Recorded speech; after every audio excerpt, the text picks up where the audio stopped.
Okay, everyone, good morning. Hopefully you guys are staying safe and doing well, and this is the first week of the semester. So, let's see. We'll go into and so all right, let me hold on one second. Let me see what I can.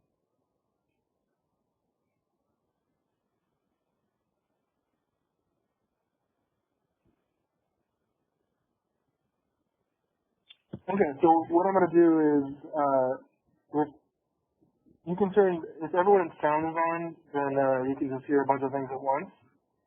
And so normally what I do is, I'll have my sound on, and then turn yours off. But if you want to ask a question or say something, then just turn your sound back on, and then you can talk. And so if I see some people that have their audio on, so I'm going to turn it off. But you can turn it back on. You can ask a question, or you can just turn it off.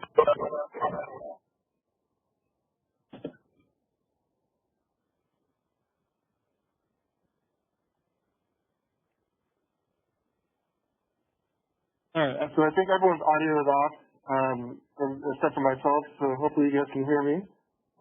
Let me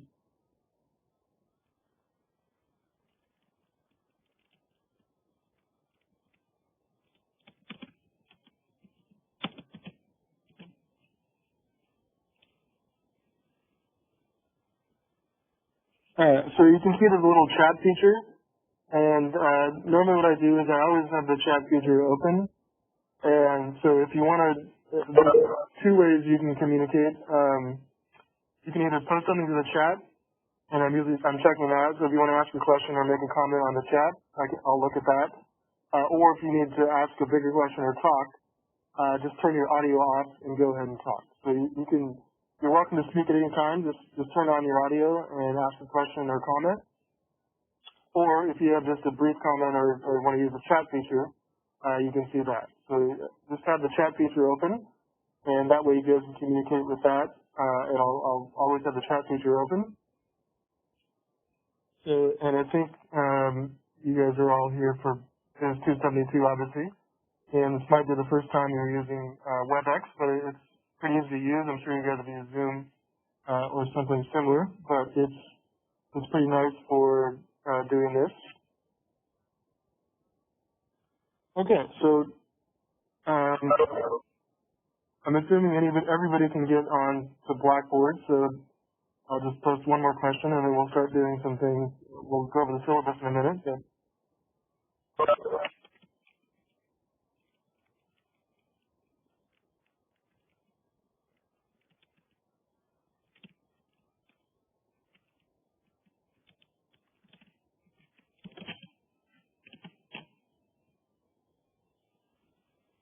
Alright, so I'm assuming that you guys can all hear me and you can all see and access the Blackboard page, but if there's any problems, let me know as we go along. And so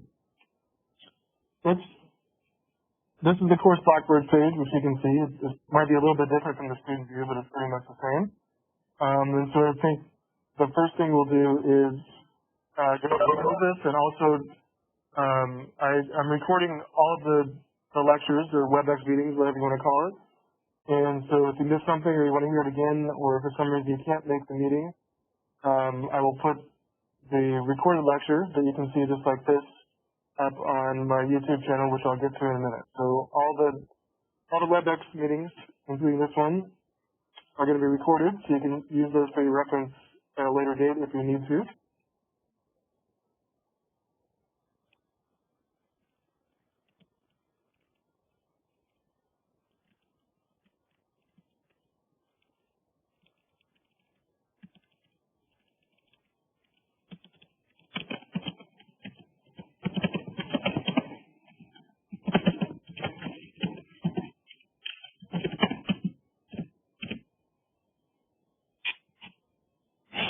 Okay, so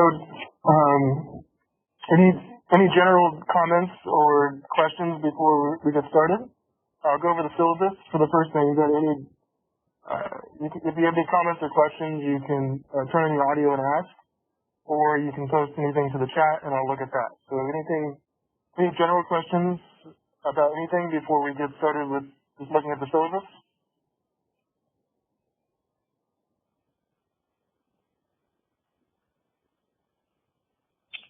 Okay, so you still don't have access.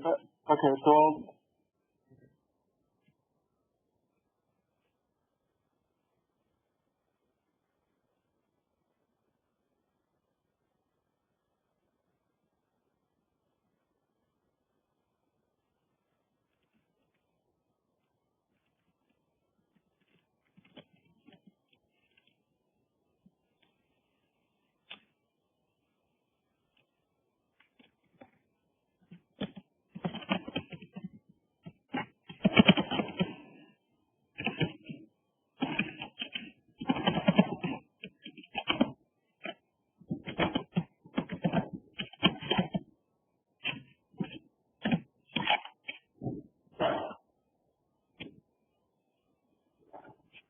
Okay, so aside with this, a couple Blackboard issues, I think you guys are good. And let's see, is everybody? It must be.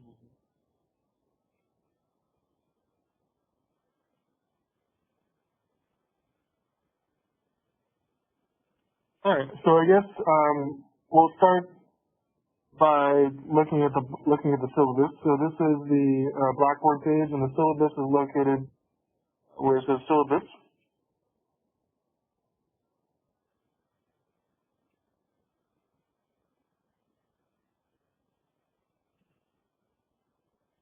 So if you click on that syllabus section, there's a few web links that are updated pretty regularly. So the syllabus is right here, which we'll click on in a minute.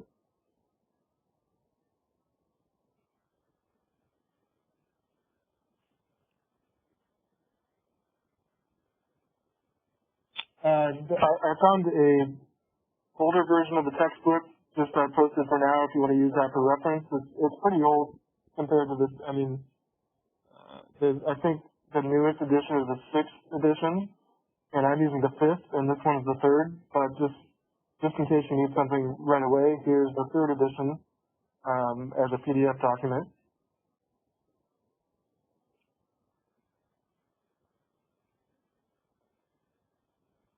All right, and this is always updated by the university. I'd recommend checking this to see, depending on if you're living on campus or et cetera, that they have constant updates about the coronavirus situation. So this is a good link. You probably already have this and have seen this, but I put that here.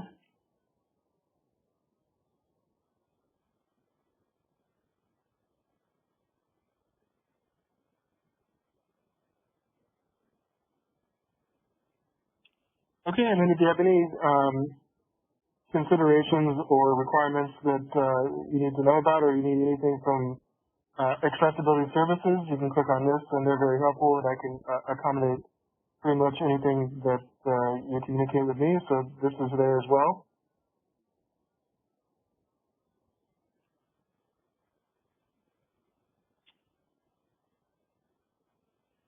All right, so let's just start by just going through the syllabus first thing. And again, if you have any questions, go ahead and ask a question or post anything to the chat, and I'll look at that.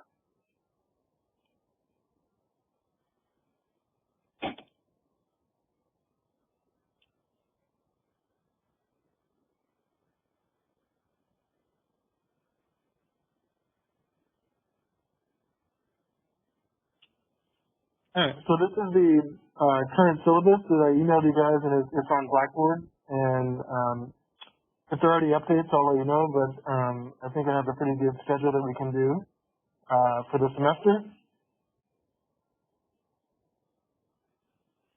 Okay, this is my full name, James Joseph Hoffman. I usually go by Jake. You can call me that if you like, and that's usually what I go by. So when I send my emails, I'll just say it's from Jake, probably. Yeah, I have my cell phone there in case you need it, in case of emergency. I'm pretty good at checking that. Also, I'm pretty good at checking emails, so I'd say if you have a normal question that's not an emergency, just go ahead and send me an email, and I'm pretty good at responding to those. So use the email unless you really need to reach me, and you have a cell phone as a reference as well.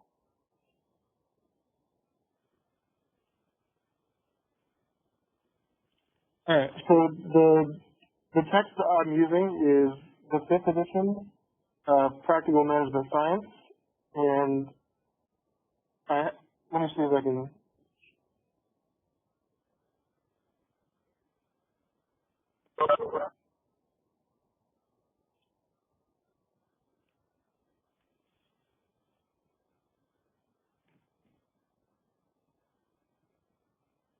All right. So it looks like this. I don't know if you can see that, but this is the instructor edition, but it kind of looks like that.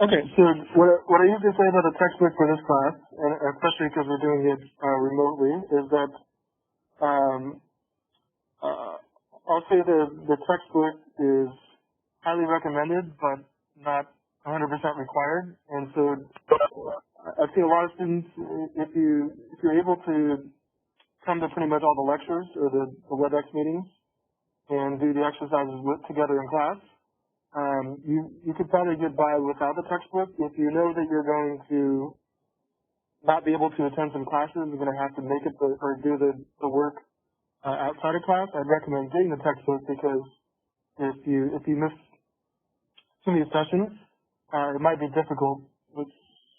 Is there an online version of the textbook? There probably is. If you check, you mean just a digital copy?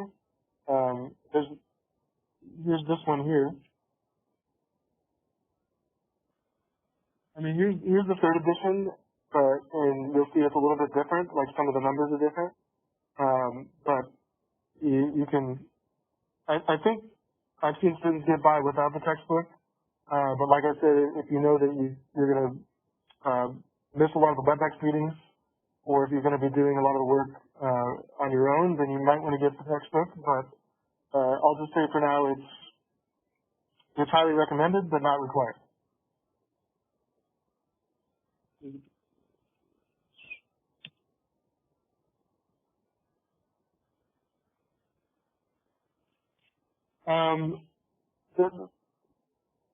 Yeah. So the book, what I use the book for is like designing all the examples. We're gonna do a lot of Microsoft Excel work, and so I use the book and the resources to design the exercises we'll do via Excel and the problems.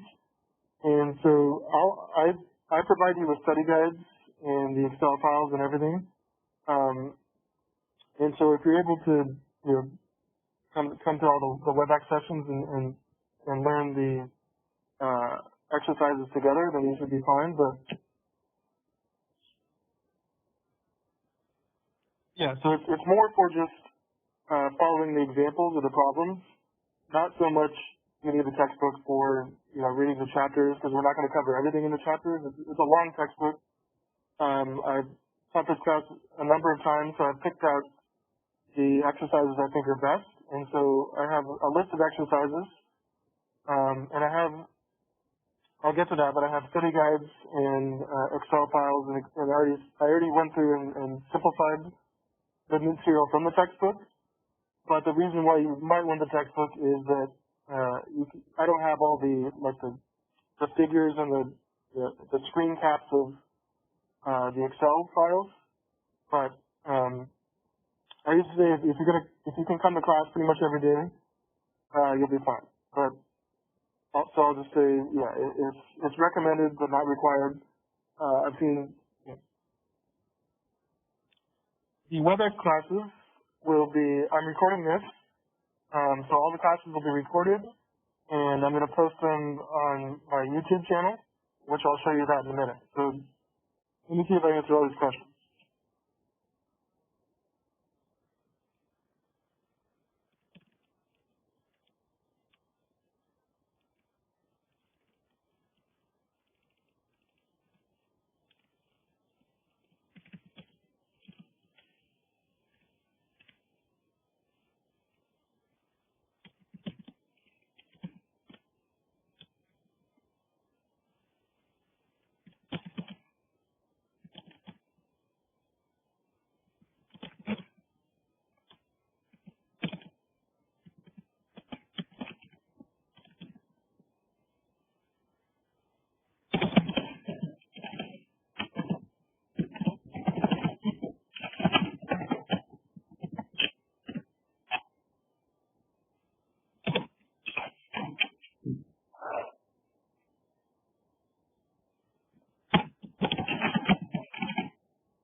Yeah, okay. So I think I answered all those questions, but keep asking questions if you have more.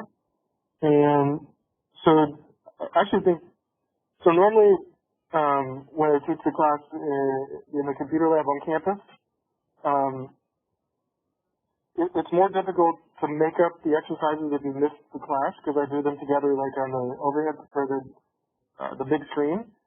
But all of these will be, you can probably watch the video and recreate or redo it's best if you come to the meeting live and do the exercises with the class. But even if you don't have the text, you can probably do it just by watching the video. It just might be a little more time consuming.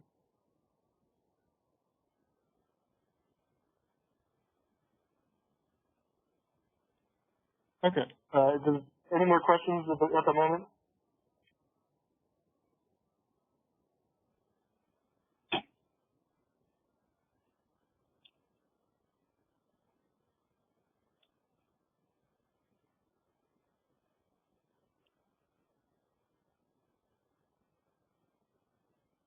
All right. So there's there's the text. I'm using it. I designed a lot of the problems that I put on the Blackboard page from it. And it can't help to get it, but I've seen a lot of students do well without the textbook. So it's kind of up to you. So you guys can read the course description, the course objective. Let's go down to grading.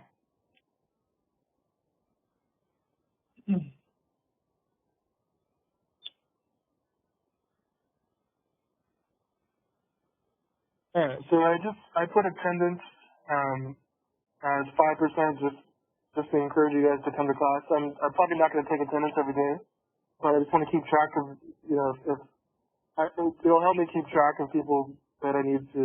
If people don't come to class or do the work, then I'll start having to keep attendance. But if as long as you do the work and come to the meetings, I won't have to keep taking attendance. But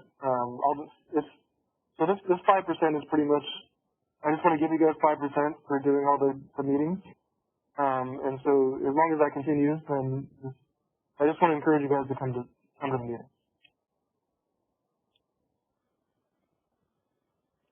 Okay, so we're going to do pretty much a in-class, a remotely in-class Excel exercise every day, pretty much, starting today if we have time. And so I'll share my screen and I'll do the Excel problem. We'll kind of do it together, and I'll show you what that means. But yeah, so really, if you come to the meeting, or if you happen to miss the meeting, you're gonna have to watch the video. But if you do the exercises daily and turn them in on time, then you should be good on this. But there's a lot of assignments. We're gonna do one almost every day. But if you come to class and keep up, it shouldn't be too bad. The bulk of the work is the daily assignments. But we'll do them together, and you'll see that it's not too bad if you keep up. Is Excel Office? What's Excel Office? Is that not?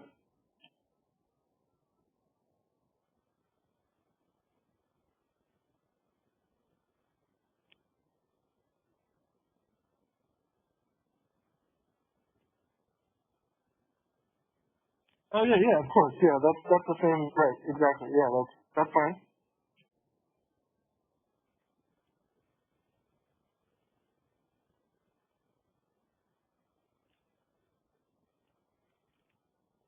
Yeah, I think I'm probably using the Office one.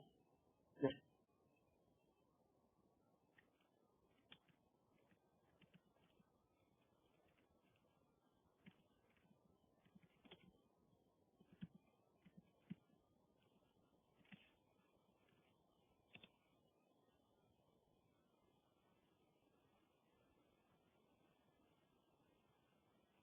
Okay, and so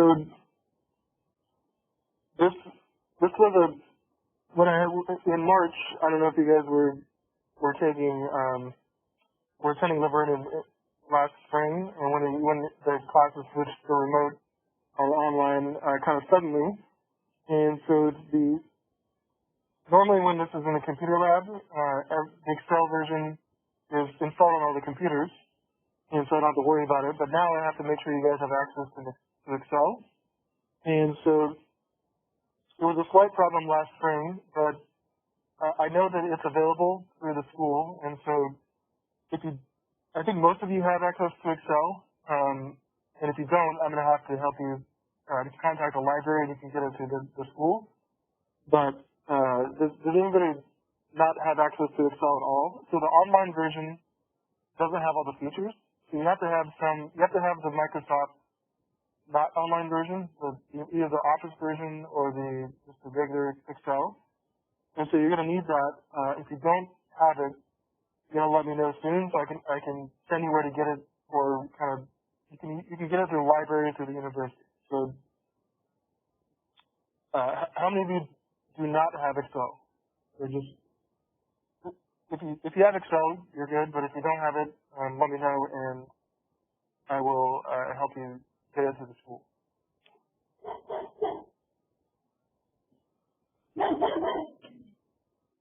I have a question. So I have to have a Microsoft or like a Windows computer, or can it be done through the Excel version on MacBooks? Oh yeah, so that's yeah.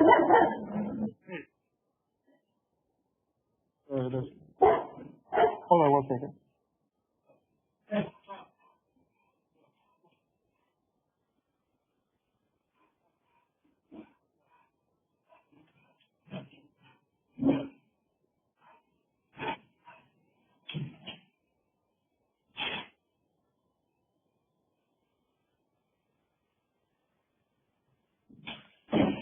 All right, sorry about that. That might be a complication. Okay, so no, you can use. I'm sure a lot of you have Macs, so you can use the Mac version, as long as it's not the online version. And so I know I know in the past. So it can be the full version, but for MacBooks, and that's okay, right? Yes, there will Because be. I know some features aren't actually the same. Yeah, I know. I know. I've had that problem before, and there actually will be a few features that you cannot do with the Mac version. But the ones that you can't do with the Mac version, I'll just say that those are, you don't have, I mean, those will be optional. So there'll be just a few, like, extensions that you can't do with the Mac version, but it's okay. You'll still get full credit because you can do most of the things. So you can't so if you have a Mac, I'm not going to tell you to buy a new computer, so just, the Mac version's fine as long as it's the full version. Okay, perfect. Thanks. Any version's fine. I mean, I think I have the updated version, but this book was written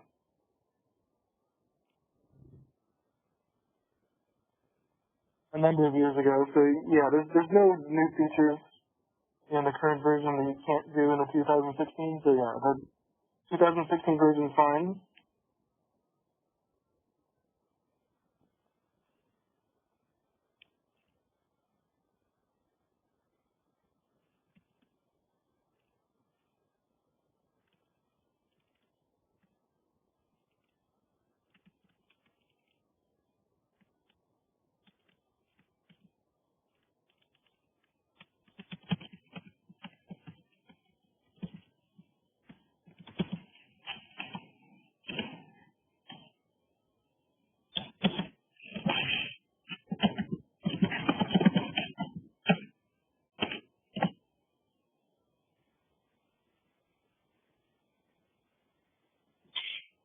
So could Google Sheets work and then download it as an Excel file? I don't think that's going to work because I don't believe all the features are available on Google Sheets.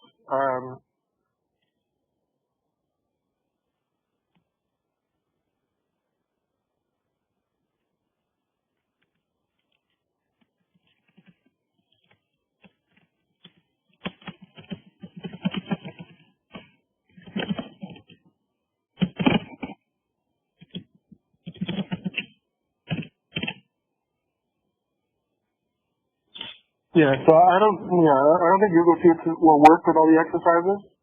So if you don't have Excel currently, you're going to have to get it, and you can get it for free through the university. Okay, and so I'm not sure how many students do not have Excel at the moment. It's okay if you don't have it right this second. Well, you can just kind of watch what I do when we get to the exercises. But at some point, you're gonna have to have Excel, and if you don't have it, you can get it through the school. It's provided through the library. So when yeah, it's for those of you who don't have Excel, either if you know how to get Excel through the library, then do that, or let me know and I can help you.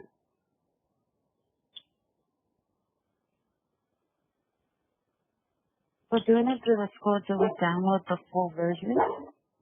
Or is it just like using their version remotely? I don't know.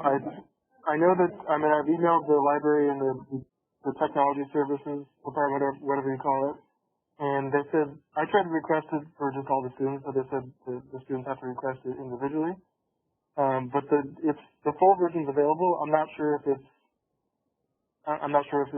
going to give you the download or just access it through the library, but the full version is available through the library at Laverne.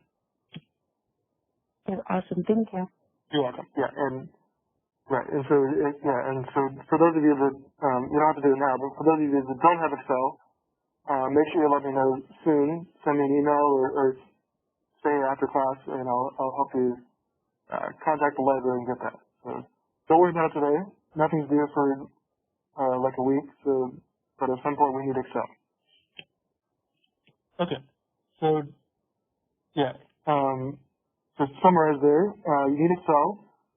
The Mac or Windows version is fine. The older versions are fine. What you don't want to be using is the online version of Excel that does not have enough features, and Google Sheets that doesn't have enough features either. So you got to have the full version, the student version, whatever. But it doesn't matter what year. It doesn't matter what operating system.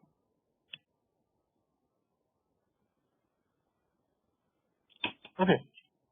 So assignments will be essentially half the class because it'll be the majority of our time we'll be doing Excel assignments. So I put that as 50%.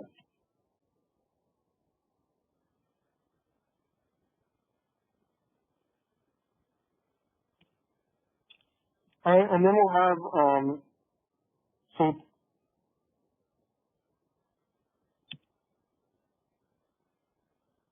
oh sorry did I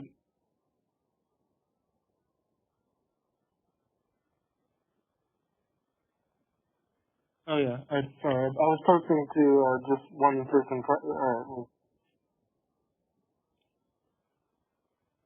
Okay, so assignments are 50%. I have 3 exams, so they used to be in class kind of paper-based exams, but obviously we're not doing that. So the 3 exams are basically going to be a take-home exam that you'll do in like Microsoft Word or a PDF file. And so it'll be like practice problems that are associated with the exercises. So these are all take-home exams. It's pretty much like a big homework assignment. And when we get to midterm 1, I'll have some practice problems, and we'll get to that. But the 3 exams will be take-home. They won't be timed. They won't be live. You'll have like a week or so to do it, and it's pretty much like a homework assignment.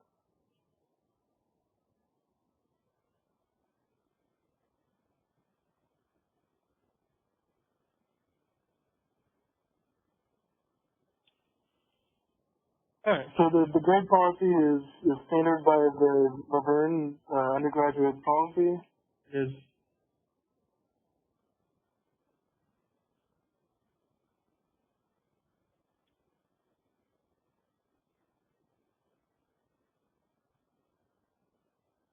okay. So like I said, we'll have the 3 take-home exams, but nothing will be time-based. You'll have plenty of time to do it, so don't worry about having a live in-class exam. It's pretty much like a homework assignment. I'm hoping that most of you can attend the WebEx lectures. Okay, so if you do have to miss one of the lectures, let me know. And like I said, all the WebEx lectures, including this one, will be on my YouTube page, which I'll show you. There's a link to that on Blackboard as well.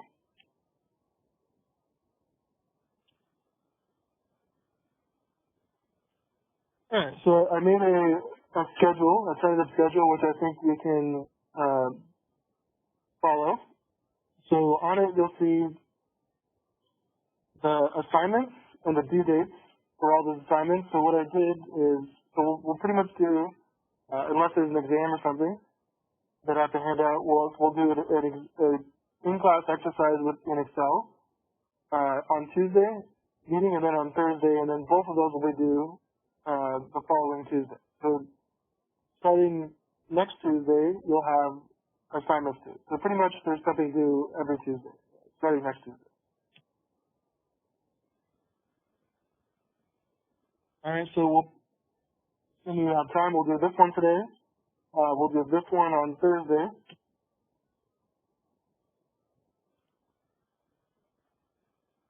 Alright, and then both of those will be due next Tuesday. So that's how I think I'll do the structure, is that we'll do the exercises in class.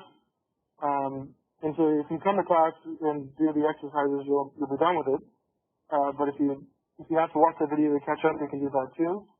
But starting next Tuesday, the exercises from the previous week will be due. So these two are due next Tuesday, and then so on. Okay, and then it's the third waypoint. So you'll have one exam due, and so on. So the list of all the exercises that I think we'll have plenty of time to do are here, and the due dates, including the take-home exam.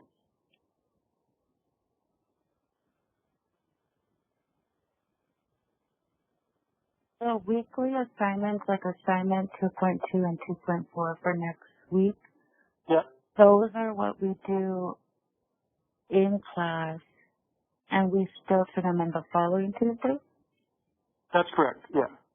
Well, because I don't, it's, given that it's remotely, I don't know, I'm not sure that everybody can do it at the same time, so I'm gonna do it, we're gonna do it together, and you guys can watch my Excel screen. There's probably going to be some situations where you have to catch up later, or look at the video, but yeah, if you're able to do the whole thing in class, then you just have to turn it in or post it to Blackboard. But if you fall behind or you have to rewatch the video, then you have essentially you have a week from today to do this week's 2 assignments. Got it. Thank you. You're welcome. Okay, and you'll see what I mean when we start doing the first assignment.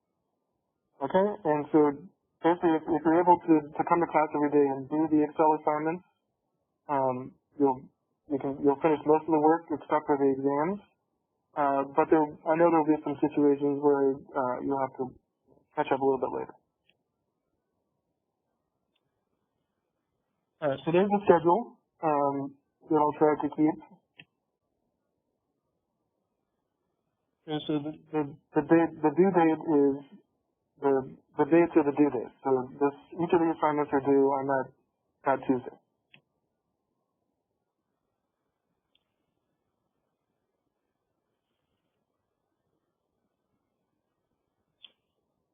All right, and I also put the WebEx, the meeting schedule, which is just the same thing you see in your Laverne schedule. But so I'll keep every meeting just like it was if we were to meet on ground. So the Tuesday, Thursday, 8:35 to 10:10. I think I scheduled a WebEx meeting till 10:15. That's only because I couldn't choose the specific time slot. So we'll say the class is set for 8:35 to 10:10, but there's an extra 5 minutes in case you need it.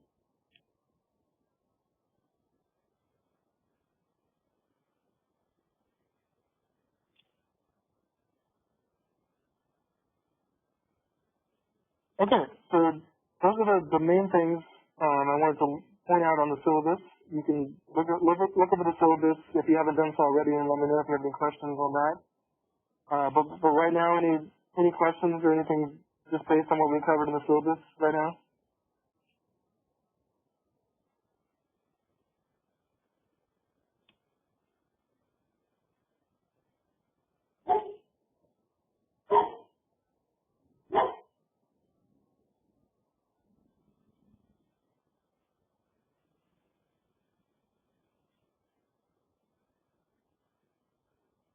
Okay, so let me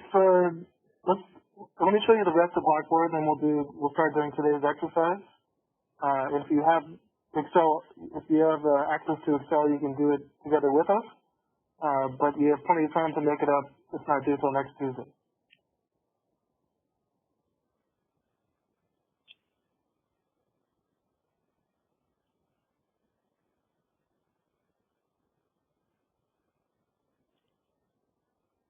Alright, so if you click on the discussion section on Blackboard, you'll see that I put a spot or a forum, they call them, for each of the assignments. And so once you finish the assignment, just post it, just click on, like when you finish example 2.2.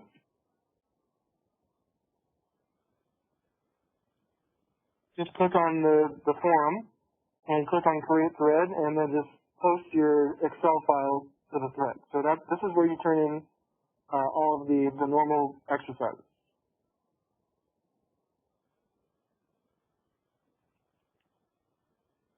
Okay, so we'll do this one today. This will be due next Tuesday. We'll do this one Thursday. That'll be due next Tuesday as well. So just check the syllabus for due dates, but there's pretty much, in a normal week, there'll be 2 Excel files due on the coming Tuesday.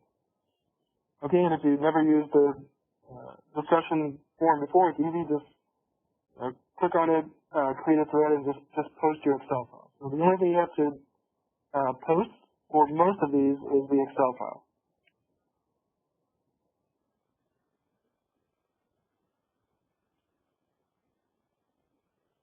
Alright, so these are where the assignments are due. The midterms will be separate. Those will be due via email, but we'll get to that later.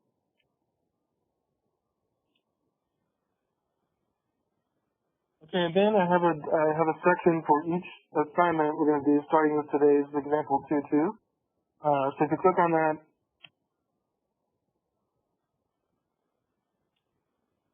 okay, so I usually have a Word document that has kind of the steps and a summary of what we're going to do. And so this is the one for today.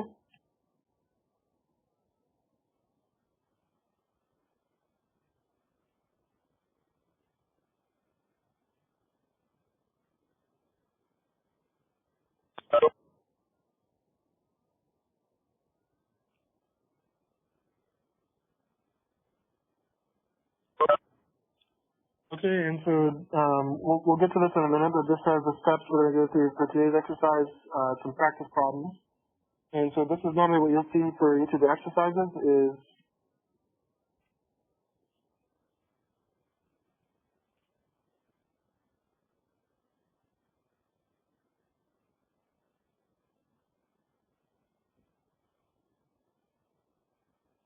okay, you'll see a Word document, which is, I made a separate, so I kind of summarize what the textbook had you do. So there's a Word document with the steps, or the assignment, I guess. There's an Excel file, which is a template, which you're going to be using to start the assignment.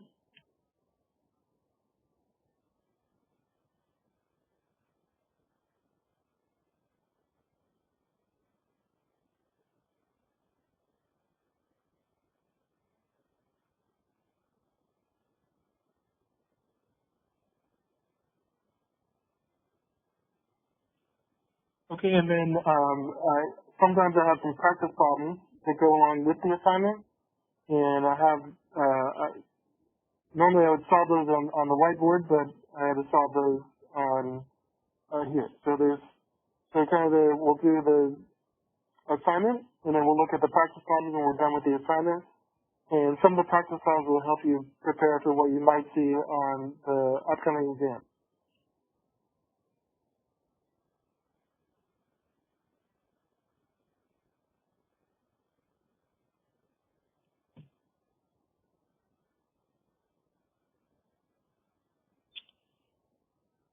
Alright, so basically all the assignments that you see that are due on the syllabus, there's a section for them right here. Alright, so example 2.2, 2.4, and so on, and we'll go in order.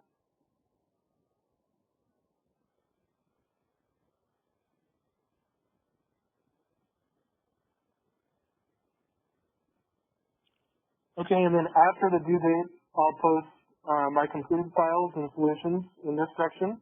Alright, so starting next Wednesday or whatever, I'll start posting solutions after the due date.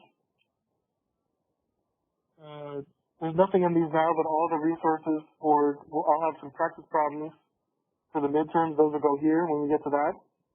And then this is where you'll find the videos after the class.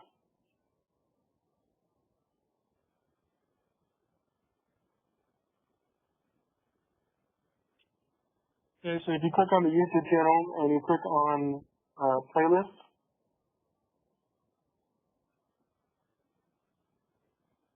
and obviously click on Biz 272 for this class.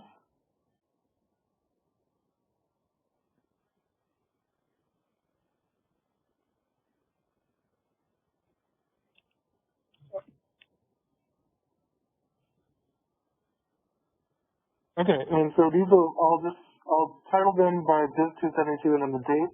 And so today's day will go in the most recent spot. So I'll title it by each date, including today's date. And so after the lecture is done, I have to convert it to a different format, but at some point today I'll upload it. And so after each lecture is completed, it'll be available later that day, right here on my YouTube page.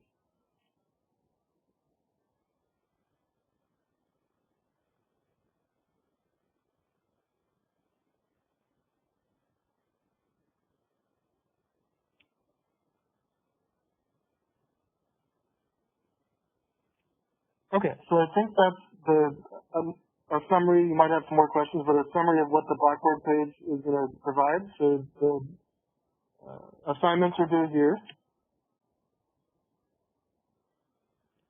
All right, and so make sure you post the thread and include the attachment for the completed assignment. And all the syllabus and those links are here. The assignments and all the resources for the things we'll do in class and the Excel files are in these sections. All right, and then when we get to the midterms, you'll find the stuff here. And the solutions, the completed Excel files will be posted here after the due date. And then the YouTube channel has all the videos after the fact.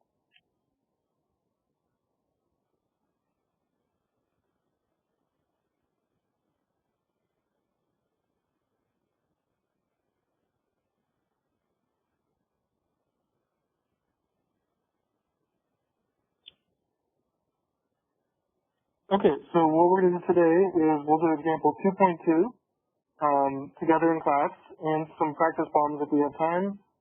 And so that's on today's agenda after all the syllabus and introductory stuff.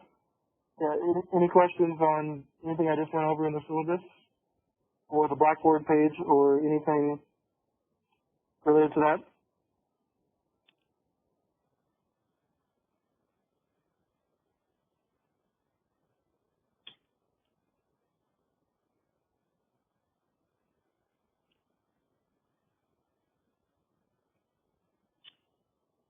Okay, let's go ahead and start.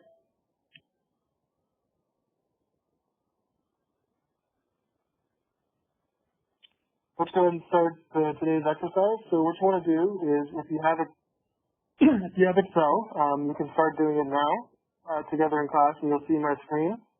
So first of all, open up the example 2.2 Word document. So under example 2.2, the example 2.2 Word document, I think I already have it open, but this one.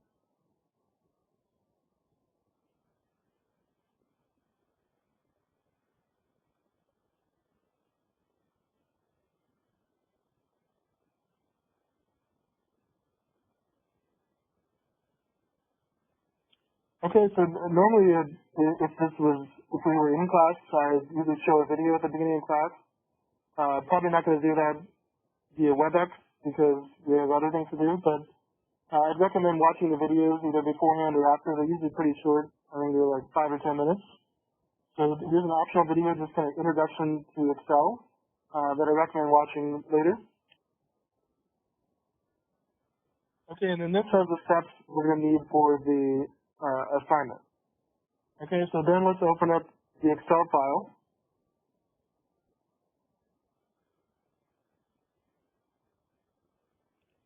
Okay, which is bookshelf costs.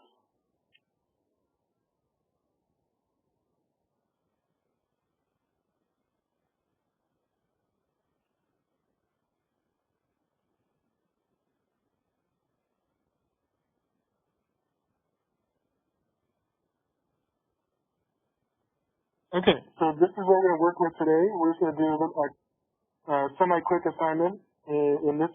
So the Excel file is in templates, and we'll do some little business project that's associated with the template that's already set up. So this is one we'll start with. And if you have Excel and are able to open this up, you can start with this. And so if you want to do the assignment now, you can open this Excel file up and do it together. And so is everyone able to open this Excel file that has Excel?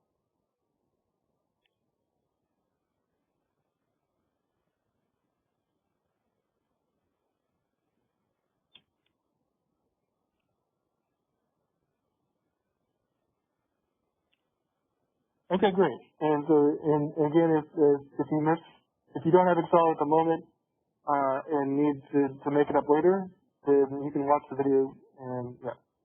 Okay, so perfect. All right, so let's start doing today's assignment. Normally what I do is I print, well,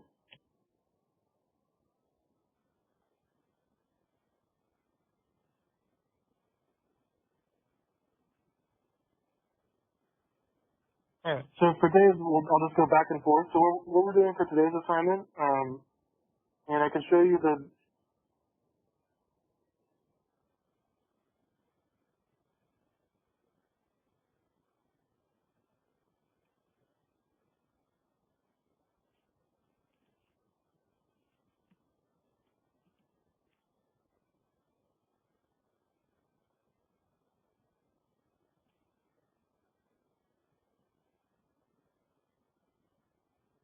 Okay, so this is the older version, but it's a summary of what we're doing. So let me just read you the synopsis, and we'll do it. So the Woodworks Company designs custom wood furniture for its customers, and one of those is a bookshelf. So we're going to do a little business project with bookshelves.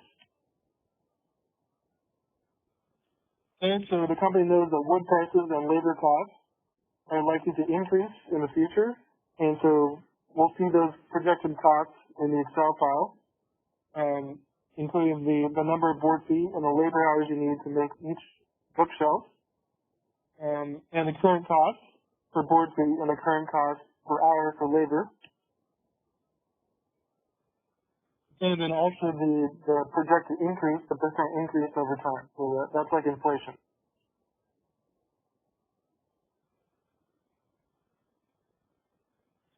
Okay, so each completed bookshelf needs 30 board feet of wood, and then it takes 16 hours of labor to make it into a bookshelf. So those are the input requirements. And our goal is to build a spreadsheet model that enables the company to experience with growth and show the labor costs and the projected bookshelf costs over time, and make a little graph. Okay, and you'll notice that so the general problem is the same in this older version, but I think the numbers and the prices are slightly different in this third version. So the gist of the exercises is in the older version, but the fifth edition has some different numbers.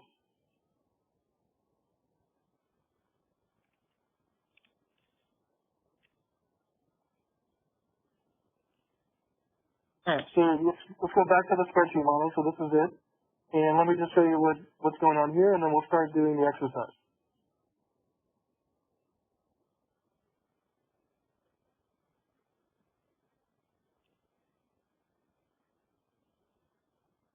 All right, so we're going to project the bookshelf cost of this Woodworks company. Okay, so these are the board feet you need for each type of bookshelf. 30 board feet for each type, and then 16 hours of labor for each type. Okay, the current cost per board feet is these. So $5.50 for cherry and then $4.30 for oak. And then this is how much we think they're going to increase each year. 2.4% and 1.7% respectively. So we have to factor that into our calculations. There's the current labor cost per hour, so you're going to pay the employees $18.50 an hour, and that's going to increase at 1.5% per year.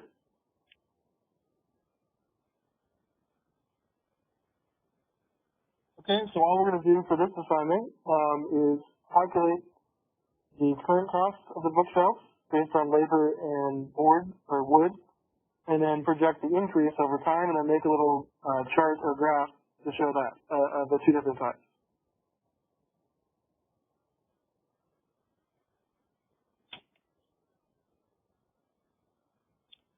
Okay, so the steps are in the Word document, so I'll kind of go back and forth.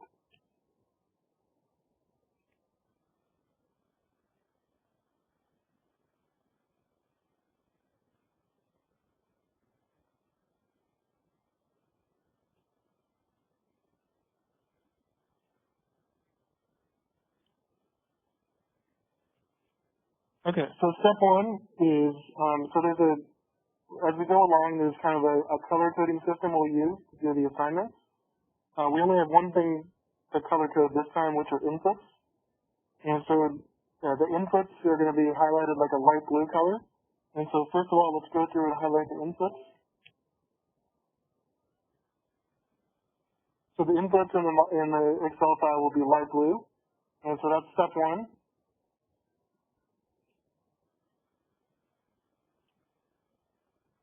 All right, so the inputs are normally just the raw numbers, or the things that dictate how you start the problem. So in this case, the requirements for board feet and labor hours, those are inputs. So if you want to select that area, D5 to C6, and you can go up here to fill color.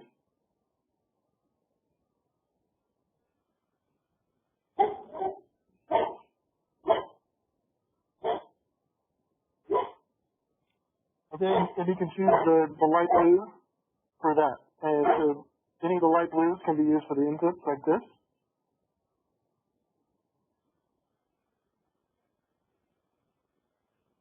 And then also the cost of the board feet and their increases. So these are inputs, B9 to C10, you can highlight those light blue as well for inputs.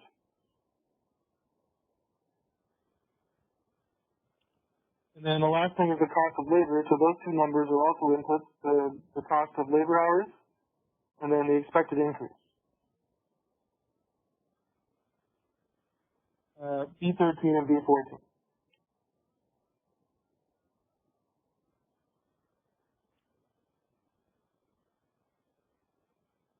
Okay, and as you go along, make sure you save it. But so step one is just to highlight the input light blue.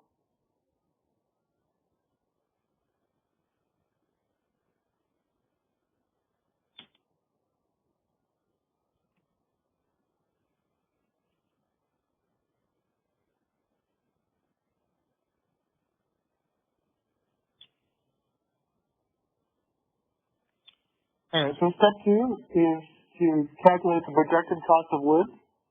All right, and so I usually have the cell reference in the formula. So we're going to put this formula in B19. So if you, I think it's going to be easier for me just to keep it on the Excel file. So I have a printout of these steps, and so you have a copy here. But let's go back to the Excel file. All right, so now we're on step two.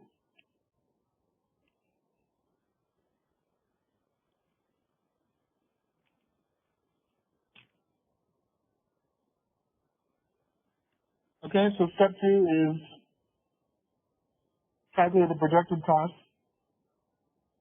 unit cost of wood. So let's start by putting, like it says in step 2, equals F9 in cell B19.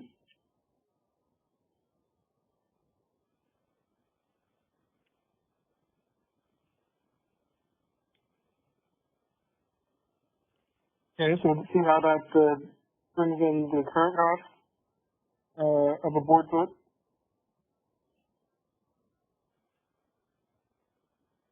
And then you can copy it to cell C19. So just take this cell and you can drag it over to C19. So that should be the cost of oak for the current year.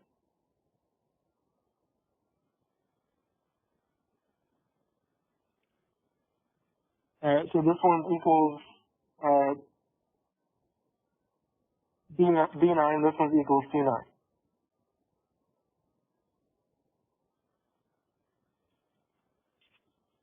Okay, and then that's for the current year, but now from now on we have to increase it at the respective projected increases each year. So to do that, put in the next formula you see in step 2 on your Word document. So in B20,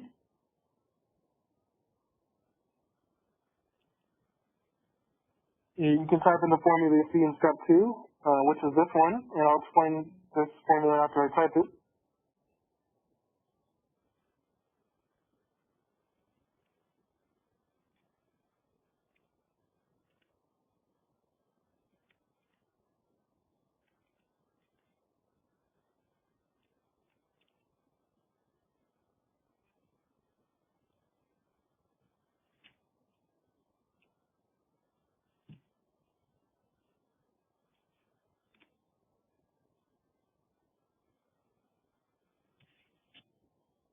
Alright, so the formula is equals B19 times 1 plus B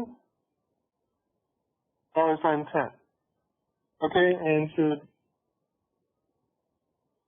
do you guys know what the $sign reference is for? So the $sign locks either the cell or the row in front of or after the $sign. And so if you put a $sign in front of the letter, it locks the column. If you put a $sign in front of the number, it locks the row. So this is gonna make the formula stay in row 10.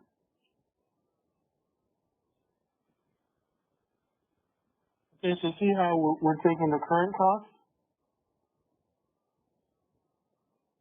B19, and we're adding 1 plus the current cost times 2.4%, so we're increasing the cost by 2.4%.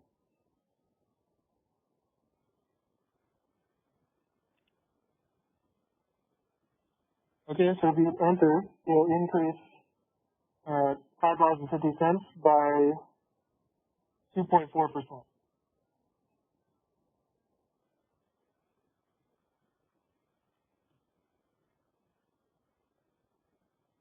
Alright, and I know we're just starting, but as we go along, if you miss something or want me to do it again, just let me know. Because I know you guys probably haven't used Excel for a while, so if you miss anything or need me to explain it again, just say something.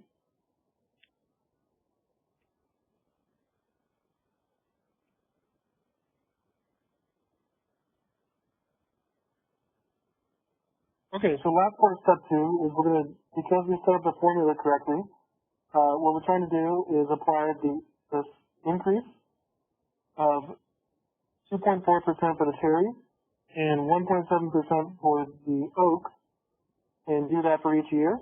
And we set the first formula up so we can do that. So if you apply this formula to C20, you can just drag it over like this. Okay, if you grab the bottom right corner and just drag it over.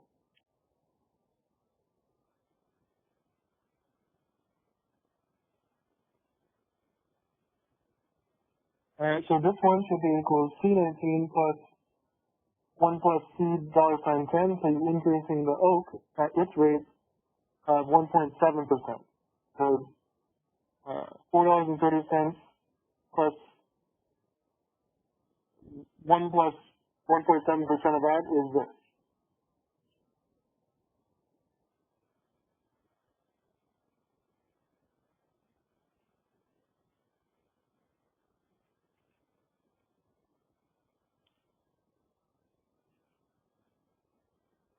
All right, and then because we set up the formula correctly with the dollar sign and so on, we can apply it to the rest of the range. And so to do that, you can select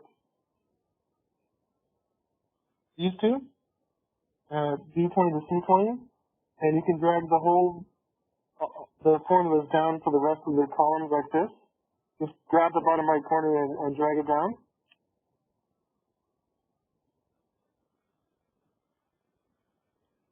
Okay, and you can apply that same formula and it should update in the range B20 to C25. So starting with that first formula, because of the way it's set up with the dollar sign, it updates, Excel knows what you're doing, and it increases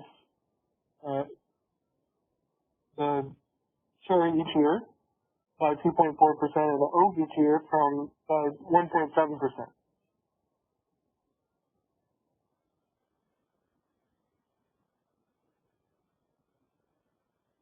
Okay, did that work?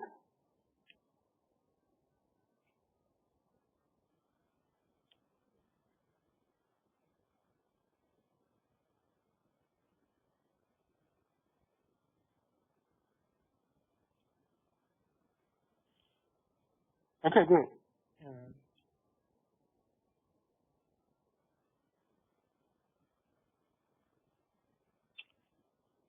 All right, so step 3 on your Word document is to calculate the projected unit labor cost. Okay, so starting in D19, type in equals D13.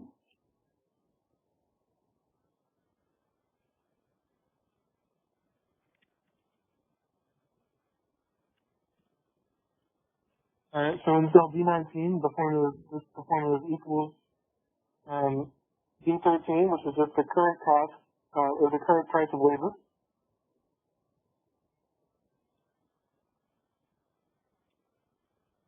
All right, then the second part of step 3 is to increase that at 1.5% per year, about the same way we did it with the wood cost.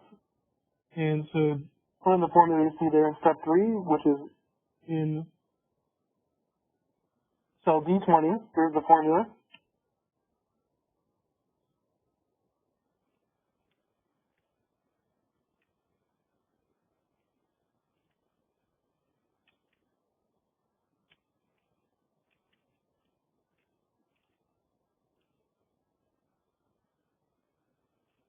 In D20, the formula is equals D19 times 1 plus D $14. So we're going to increase the oak cost at 1.5% every year, and it's going to walk into it's going to stay in column 14. Stay in row 14 because we put the dollar sign.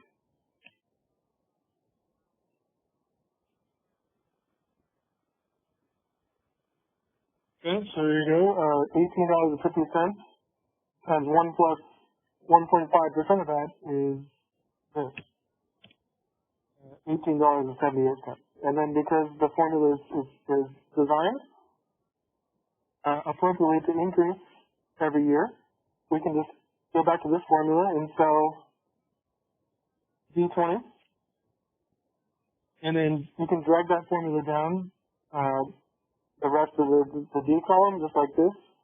So click on D20 and then grab the bottom right corner and drag it down.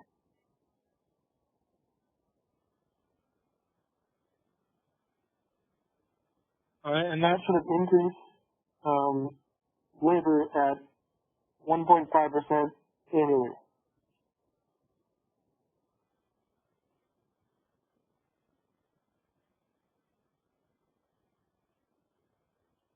Okay, so what we've done is Cherry's current cost is $5.50. That increases at 2.4% per year. That's what we did. Oak's current cost is $4.30. That increases at 1.7% every year. We did that. And labor's current cost is $18.50 per hour. That increases at 1.5% annually, and we did that. So now all we have to do is calculate the total cost each year of each of the bookshelves, which includes the cost of labor and the cost of wood.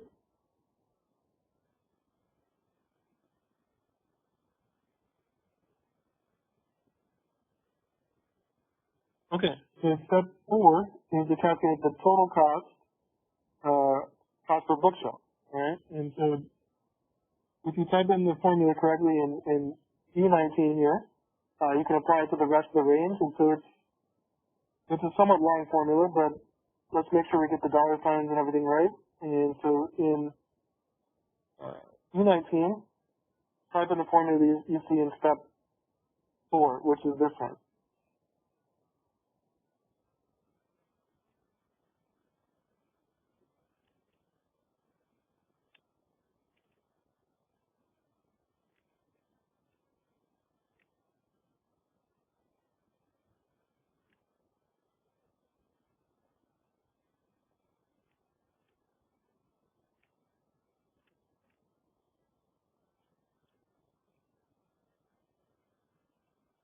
Okay, so in E19, the formula is equals B $5 times B19 plus B$6 times $B19. So make sure you get the dollar signs in the right spot because you want to keep the row in that corresponding place. Okay, so this is pretty simple, but this is the total cost of the bookshelf. It is the cost of the board feet and then the cost of labor.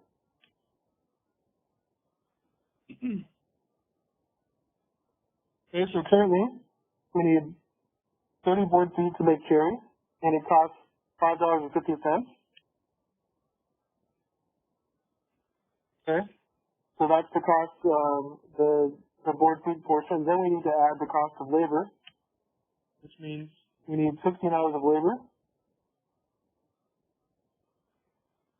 and that costs, well, you can't see it here, but it costs $18.50 for that.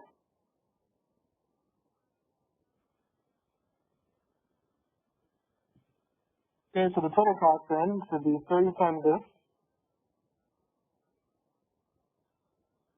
and plus 16 times this, and that's, so we need 30 board feet at this much, and 16 hours of labor at this price. And then if we pay both of those inputs, that's the total cost of about, of exactly $4.61.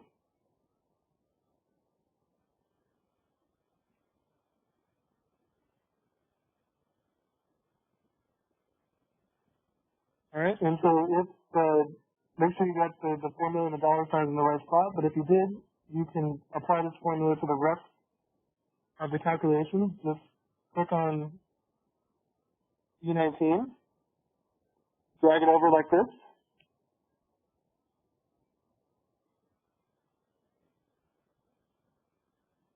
And then with both of these selected, E19 and F19, you can drag all the formulas down to get the rest of the years for the oak and the wood, just like this. Just click on the bottom right corner and drag it down to the end.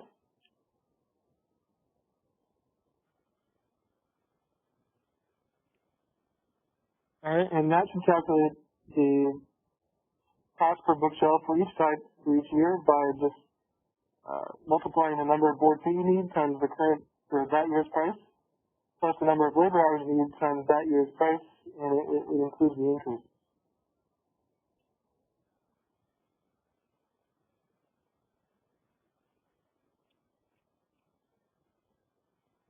All right, so you should get those numbers there.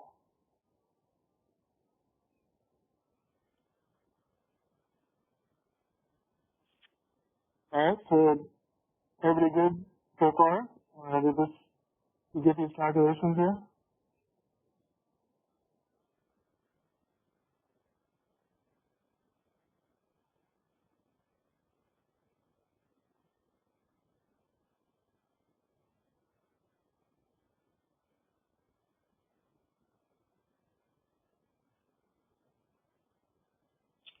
Okay, great. So the next step is to make a summary chart or like a graph of the results. And so step 5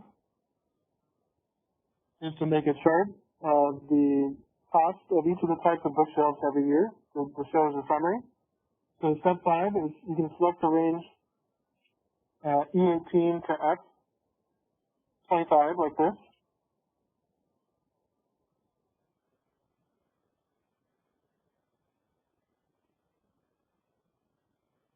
Alright, so select the range E18 to F25 for all the costs of oak and cherry. And then we're going to make a chart. And so depending on what version you're using, or if you're using a Mac or a Windows, the location of the chart feature might be different, but I know you can make a chart in any operating system or version. But for this one, to make a chart, I'll go to the Insert tab.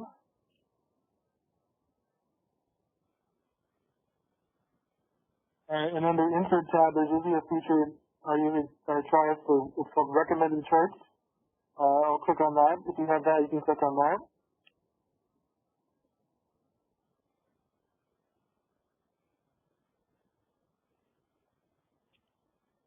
Okay, and the one you want is this one, which is a line chart that shows each year's or each type. They're showing the oak separately for each year. So this is the one we want, and I'll click OK to do that.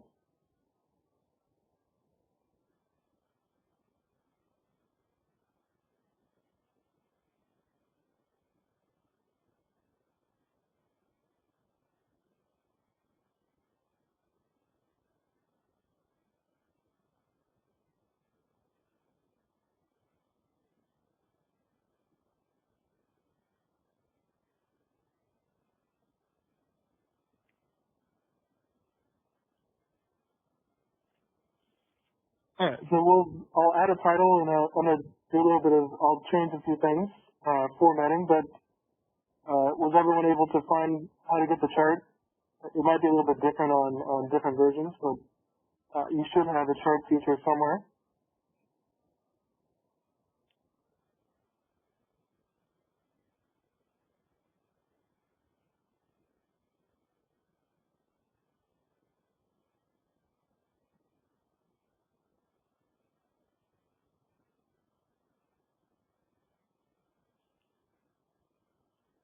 Okay, so it seems like we got the chart.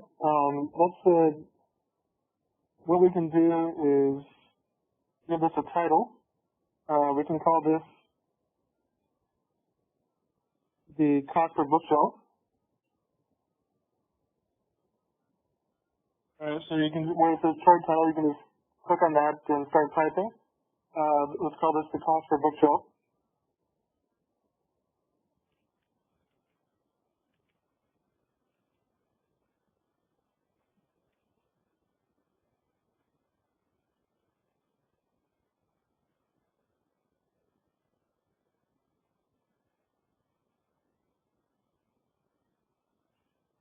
Okay, and then the numbers on the bottom represent the current year 0, and then years from now. So we can go ahead and give that a title if you want.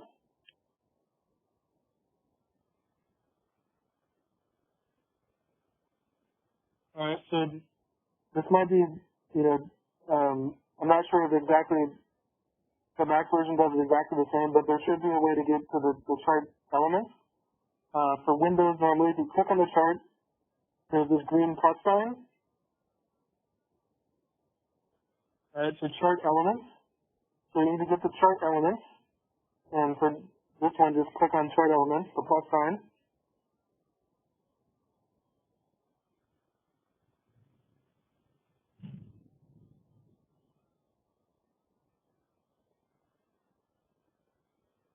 Okay, you should see something called Axes Titles. And you really only need one for the bottom one, so that's the horizontal axis. Alright, so if you see where Axes Titles is here, you click on the arrow and then choose the box for primary horizontal.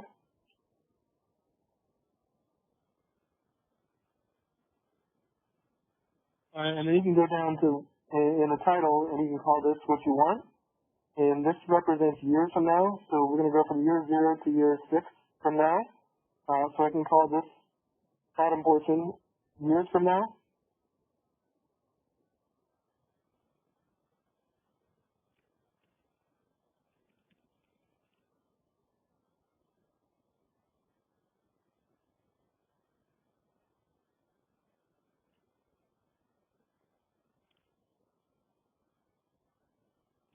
Okay, and then I'm going to do one more thing to make the years correspond from 0 to 6. So you can see here that it defaulted from 1 to 7.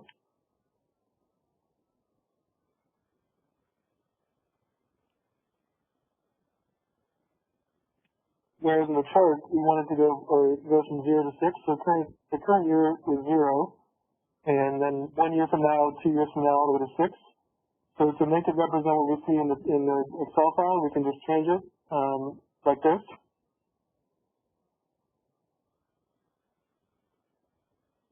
Okay, so this part's a little tricky, but let me show you. Just if you click on the x-axis like this,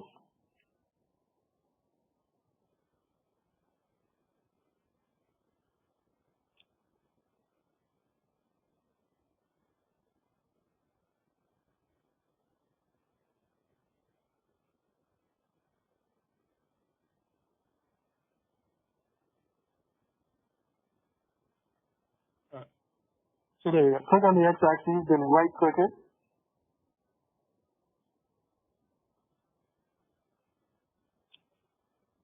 Then choose select data. And you should see this thing where you have the data source, and right here there's a button where it says horizontal category axes labels, and click on edit.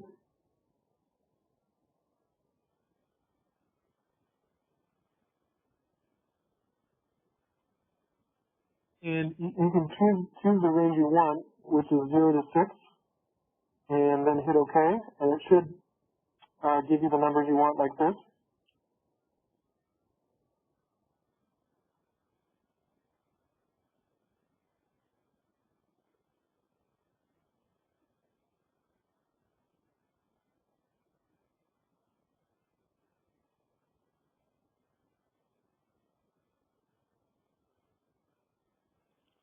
Okay, then now we see years from now goes from 0 to 6,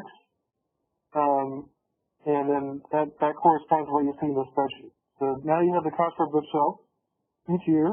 So if you like hover over the table,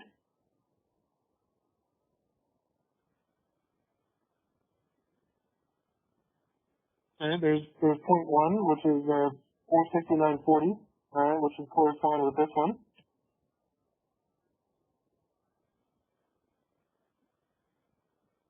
Okay, so the table gives you a nice little summary of what the projected or the cost of the bookshelves are from year 0, which is now, to 6 years from now, which is 6.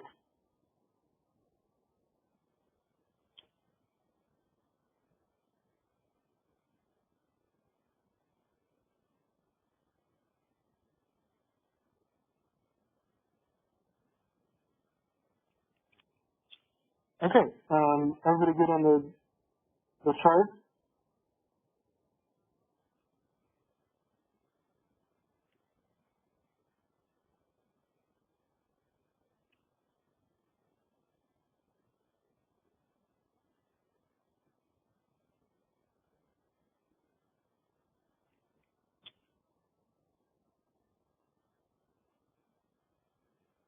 Okay, let me do that part again real quick. So yeah, there's a lot of steps in that. To format the axes, the x-axis, to go from 0 to 6, you can try doing this.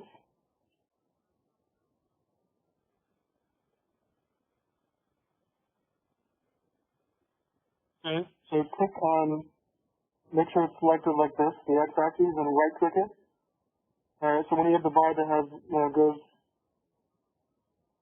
like that, okay, then you can right-click,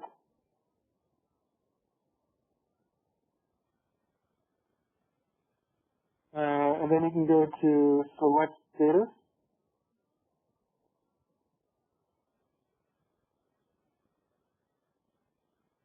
And then here, if you click on under horizontal category axis labels, click on the edit button.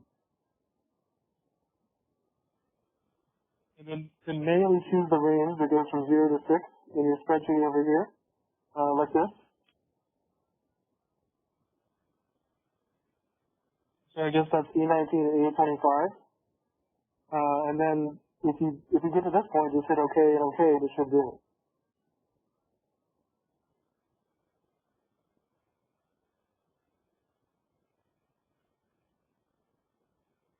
Okay, you're welcome.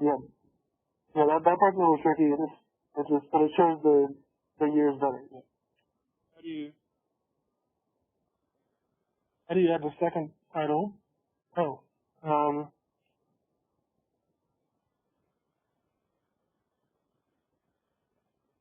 so you have to get the chart elements. You know how to get the chart elements on Mac?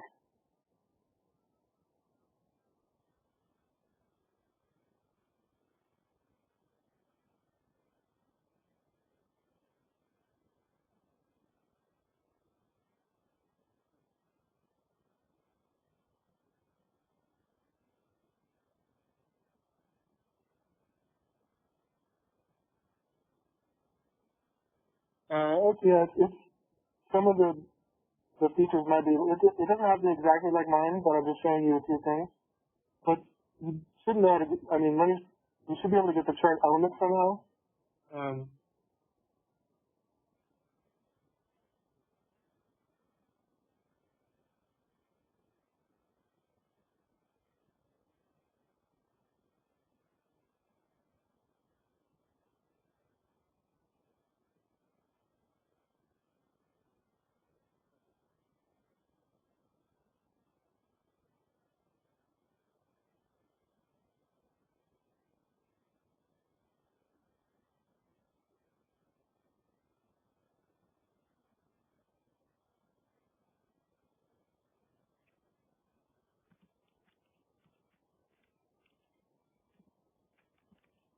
I got the chart elements. Oh, you did? Okay, so Yeah. It's just under chart design, and then the first thing that pops up to the left. Okay, so great. Okay, then let me see then. So once you get the chart elements,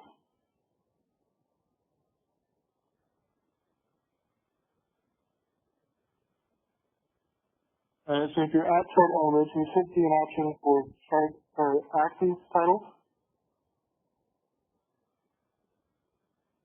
And if you hit the little arrow next to the axis titles, click the box that says primary horizontal. So just choose the feature for primary horizontal under chart elements. And then that should give you the text box to type in the years from now down here.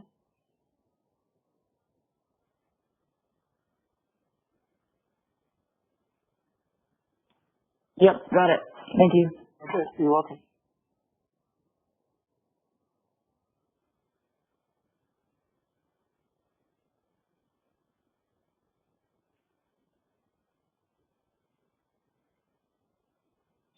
Okay, so we got chart elements, we got the titles. The one where we have, it doesn't have the numbers. Yeah, that's okay sometimes if you select something different or it gives you like a different default, but as long as you see the current costs, as long as you see the prices over here,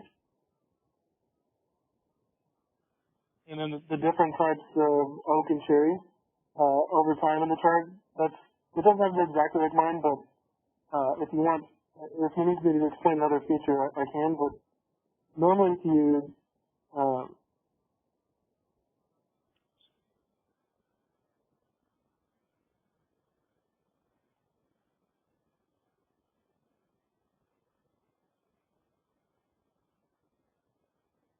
okay, so if there's no numbers here, you might have to click on the axes and then select the data, but it doesn't have to be exactly like this.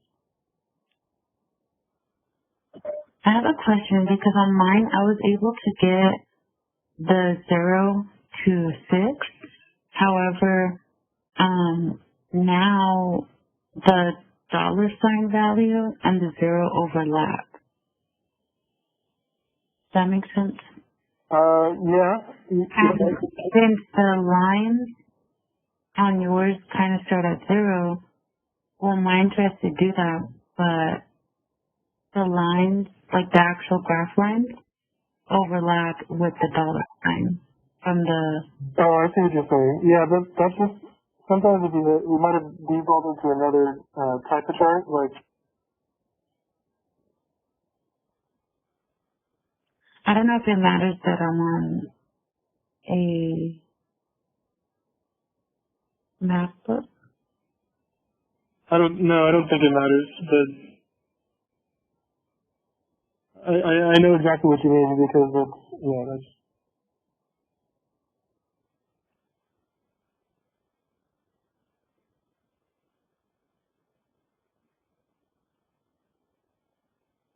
Yeah, I wouldn't worry about it as long as you can see can you see the prices here and then the years here? It just, you mean this line is right here? Yes, exactly. Yeah. So my dollar sign column is where the zero actually starts, so the lines kind of overlap it. Oh, okay. Yeah, that's fine. It's just, I could probably fix it if I saw it, but it's just, sometimes it's like you play around with the formats, it might do that, but it's just, as long as you can see the chart, you can just leave it. Okay, thank you. You're welcome.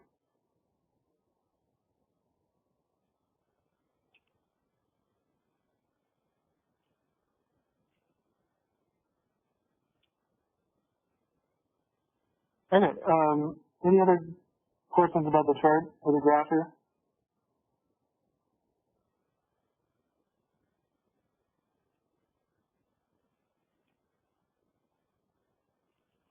Okay, so just make sure you save your file. We're almost done with the Excel file. And the last step is just, the purpose of the last step is to show that you can change a few things and the file updates or populates automatically. So step 6 is a what if question, which says what happens if one or more input changes. So for example, if all three projected AO increases are now 2%, is that easy to implement? And it is. So if you now get the information that this is 2%, this is 2%, and this is 2%, or any change, all you have to do is type in the new information, and the calculations and the graph will update automatically. So if I just typed in 2% here, in V10,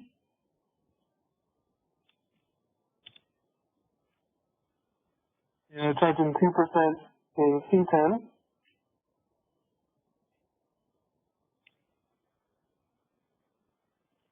and I typed in 2% in B14,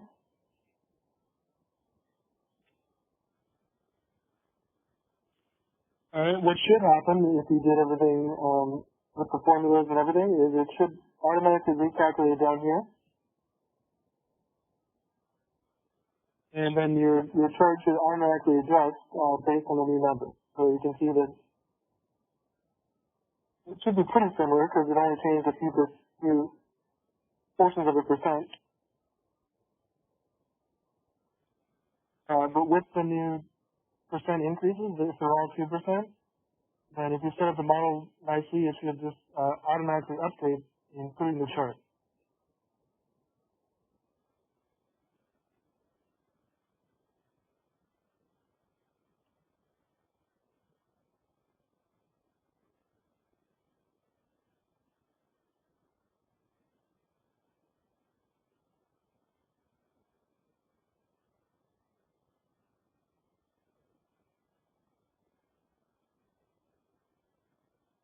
Okay, so we're done with the Excel portion of this exercise. So you can save this file, and I'll show you where to post it. But just make sure you save it. And if you're done with it, you can post it now. But this is the through the Excel file you're going to post, for example, 2.2. Alright, so I'll save this and come back to it in a minute. Do we save it with the original numbers or with the 2%? It doesn't matter. You can leave the original numbers or the 2%. Either one's fine.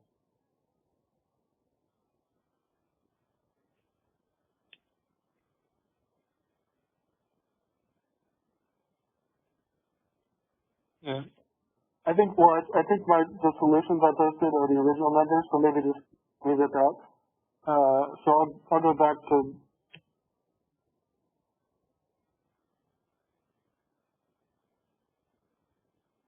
Yeah, maybe that's a good question. Maybe leave the original numbers, 2.4% here, 1.7% here, and 1.5% here. And then that way it'll look exactly like the solutions I post, because I think those numbers are there. Yeah.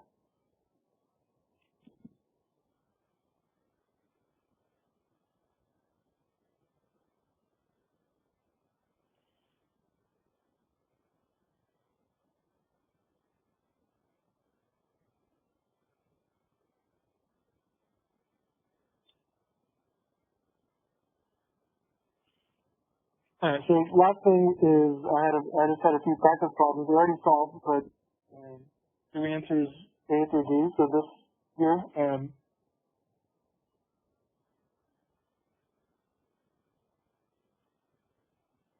no. So you don't have to do the practice problems because I pretty much already put the solutions for them. These are just questions or examples to help you understand the concepts in the math that's going on. And some of these questions might be something similar to the take-home exam. You don't have to do the practice questions, but I did want to show you the solutions real quick, and you can look at those. If you go to at the end of the Word document here.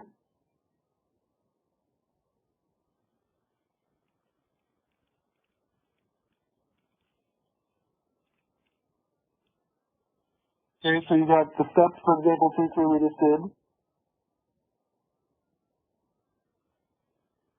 And then down at the bottom, you have a little screen cap of the example and then some practice questions to calculate the total cost, and then the percent increases. And so if you want to see those solutions, those are on the Blackboard page here.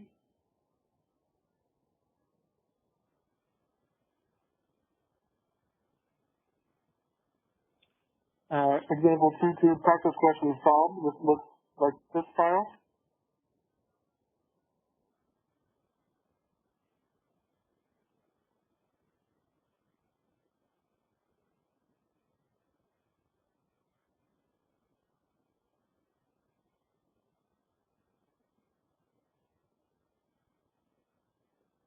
Okay, so just look through these when you get a chance and make sure you understand the calculations going on here. So to get the total cost of a cherry bookshelf, right, just multiply the labor fee required by the current cost. We need 30 board feet, and then the cost in year 6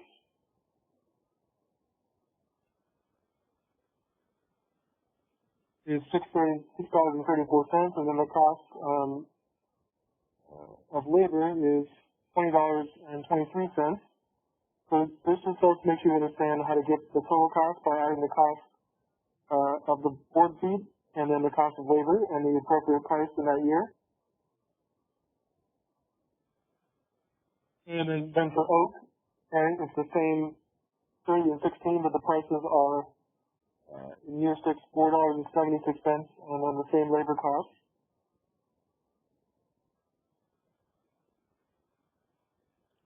And then the percent increases, just to make sure you understand that, is if you wanted to calculate a percent increase or a percent change, right, it's just the change over the original, and then that gives you the decimal so the percent increase of cherry from year 5 to year 6, that goes from 504.65. So it's 513.88. And that's a projected increase, or a percent increase. The difference divided by the original, which gives us a decimal of about 0.018, which is about 1.8%. And you can do the same for Oak Bookshop, which goes from 459 to 466. So I think we're over time a little bit, but all right. So just look if we don't get to the practice examples thoroughly like we did today, just look through the practice examples that I solved and make sure you understand those. And let me know if you have questions on those concepts. But the only thing you have to turn in is the Excel file, which is this.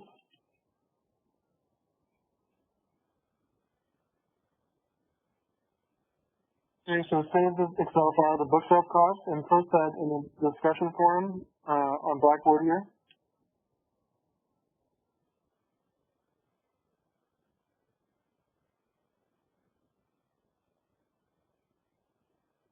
Okay, so just go to example 2.2, create a thread, and I think looks like Matthew already did it. Yeah, so do exactly what you did and post the Excel file, bookshelf costs, in that discussion forum. And if you're done with it, you can post it now. If you didn't get around to it, it's not officially due until next Tuesday.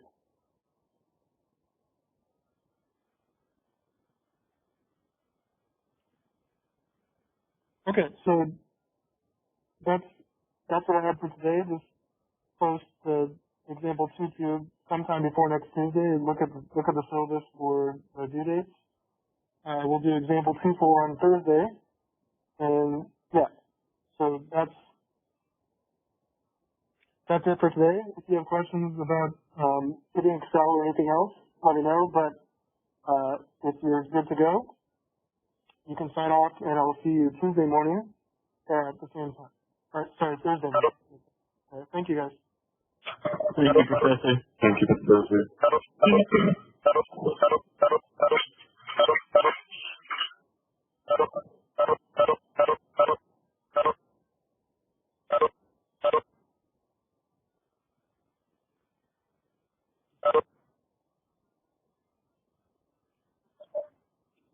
Hello, Professor. Yep. I was added to the Blackboard class in the middle of class, so I'm good now. Okay, yeah, because you just added yesterday or last night, right? Yes. It was yesterday afternoon, and so they added me in the middle of class. I got the notification that Okay, yeah. Okay, good. And so you have the link, because when I set up the meeting, you weren't in the class, so I don't think I put you on the invite list, but you have the link to the meeting, right? Yes.